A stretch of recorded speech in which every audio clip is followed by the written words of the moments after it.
So we carry on with our explanation for chapter 4, Railway Systems Engineering, and we'll be talking about performance modeling. We talked about how systems performance is one of the most important criteria that systems engineering is concerned about.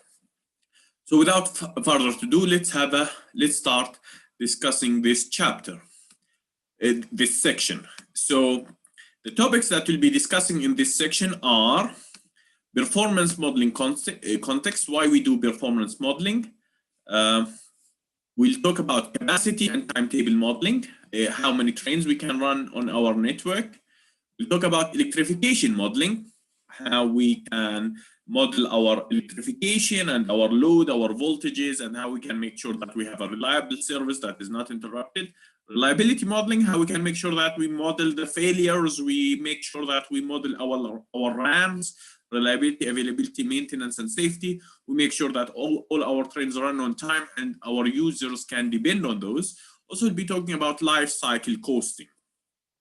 So systems performance modeling, railway systems performance is the ability of a defined system to continuously deliver the required levels of performance. So it's about continuously delivering a certain level of performance. So for example, if we build a railway network and we expect this network to run 10 trains per hour, or to transport 100 passengers per hour, per directions, or to reach a speed 280 kilometers per hour. And eventually the system was built and it did not achieve those requirements. For example, it has a speed of 60 kilometers per hour. So this is a systems engineering failure.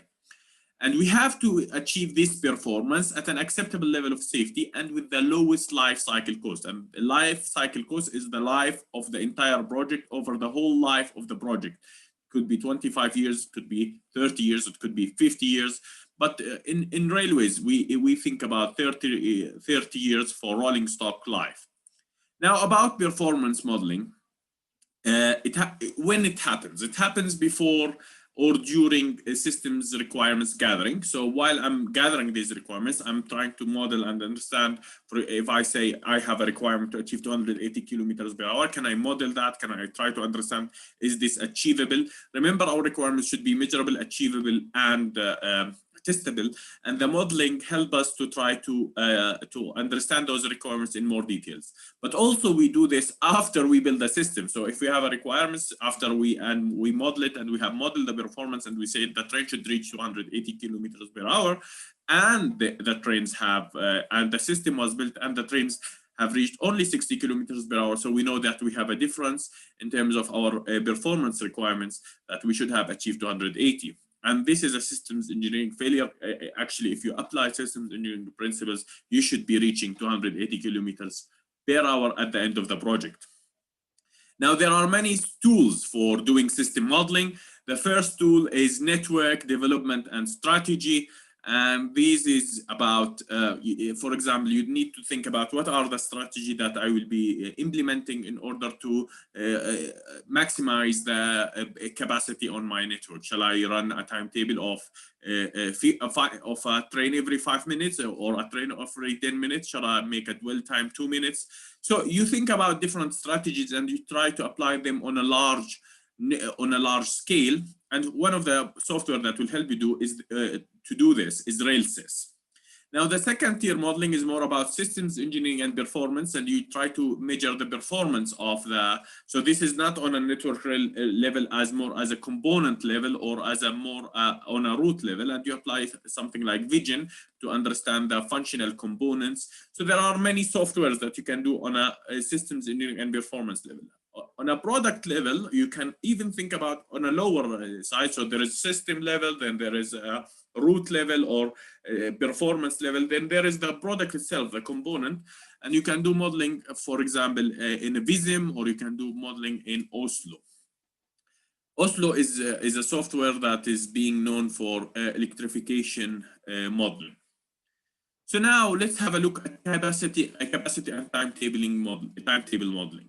So now you need to do modeling for your network to try to assess the capacity. And this is one of the performance criteria, capacity, how many trains we can run. how many passengers we can move. So, and this is sometimes or can be a project on its own. So signaling schemes, you enhance your signaling system, you do line enhancement, you do a capacity scheme. So it can be a project on its own. So software modeling examples that can help you do that is Vision, Vism, Legion. Legion inside stations where it can model passengers. Vism is like modeling traffic and modeling roads. And Railsys is more about the network. So the component of, for example, Vision modeling, and this is, you would give it infrastructure information or infrastructure parameters, timetable and rolling stock parameters. Then you would run your simulation and you will get output and analysis. And this, you would consider this in your requirements and in your requirements validation assessment at the end. Electrification modeling, a software like Oslo, and I'm not sure if this photo for Oslo, maybe it's for OpenRail, so can help you in modeling different levels of electrification. For example, we talked about what is being used in Germany is different than what is being used in the UK. So you can try to assess the losses, you can try to assess the load factor and others using such software. So for example, in the UK, in Germany, they would do 50 kV AC. In the UK, they would do 25 kV AC, and in other countries could be 50 kV AC. So what's the most suitable voltage for us or AC power supply for us? You would consider different electrification options. Now, reliability modeling, there is a software called TRAIL, Transportation Reliability, Availability, and Integrated Logistics, but also there is a reliability benchmark and availability benchmark, and there are many other reliability softwares. But what you would give this software is a timetable, infrastructure, rolling stock, and operations. So the timetable, the condition of the infrastructure, the condition of and parameters of rolling stock, and the operations that you would be running. And you would end up getting the following results. So you need to get lateness, delay, how many delay minutes we have, what is our infrastructure performance, what is our profits, PPM. So this will help you to understand how reliable is my network, how available is my network, how many delay minutes do I have. And this is an important performance for any metric for any railway organizations. Reliability is definitely important, safety, and they in general they would publish delay minutes for the public just to show that they are improving year over year. Now let's talk about life cycle costing, and it's a trade-off analysis. It's comparison of competing designs. So for example, there is a certain design for a new station, and there is another design, or there is a new design for a railway line, and there is another design for the track cross section. And you would consider the whole life cycle cost. It's not you consider only the initial cost. You would consider, okay, we will pay this amount of money to get the system, but how much we will pay for maintaining it? Would it be easily to be salvaged? How the maintenance cost will be distributed? So you would be comparing between competing designs based on a whole life cycle cost. But also you would be thinking about budgeting and resource allocation. Do I have a budget for this project at this particular time?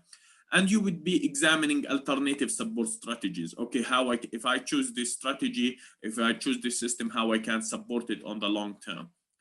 And the life cycle costing includes many options. So it's a cost breakdown structure. You would break down the cost. You would do equipment breakdown structure, modeling your capital expenditure, your operational benefits, the profits that you get, but also modeling your operational costs over a line, and you would understand the whole life comparisons.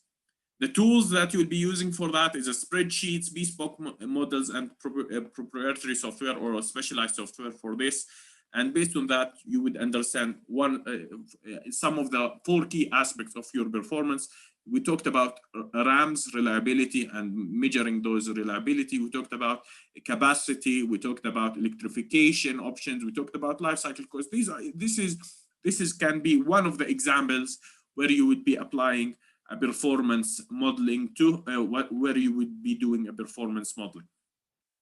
Now we will be moving to